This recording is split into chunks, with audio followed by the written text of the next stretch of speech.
బండి మీద పోతున్నామంటే హెల్మెట్ పెట్టుకుంటాం. కారు నడిపిస్తున్నామంటే సీట్ బెల్ట్ పెట్టుకుంటాం. పడవలో పోతున్నామంటే సేఫ్టీ జాకెట్ వేసుకుంటాం.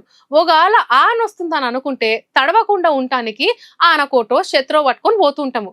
ఇట్లా ఏ పని చేసినా దెబ్బలు తాకకుండానో పానాలకు ఆపతి రాకుండానో జాగ్రత్తలు తీసుకుంటాం. అంతే కదా. కానీ గిటు చూడు ఎంత పని అయిందో. ముగ్గురు కలిసి అక్కన అమాంతం లాబట్టి ఇద్దరు ఎత్తుకపోయి లోయలకు పడేసిర్రు. బంగీ జంప్ చేస్తుంది, మళ్ళా జరసేపు అయినాక మీదికి వస్తుంది అంటురులే. కానీ అక్క మీదికి రాలే. 40 మీటర్ల ఎత్తు నుంచి ముగ్గురు మోతవర్లు సేఫ్టీ తాడు కట్టకుండానే ఎత్తేస్తే పానమే పోయింది పాపం.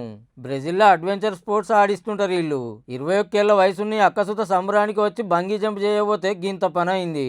సరే అక్క అంటే సంబరంలో మర్చిపోయిందేమో అనుకుందాం, కానీ అదే పని మీద ఉండే గేమ్స్ పెట్టేటోళ్ళు గింత లాపర్వ చేస్తే ఎట్లా నువ్వులా? యుద్ధానికి పోయేటోడు కత్తి మరిచినట్టు సేఫ్టీ లేకుండా అక్కను లోయలకు పడేస్తే పానాల మీదకే వచ్చే. పబ్లిక్ పానాలతోనే ఆటలాడకుండా జర గిసొంటి గమతులు చేస్తోళ్ళు ఒకటికి 2 మాటల చెకింగ్ చేసుకోర్రా నాయన.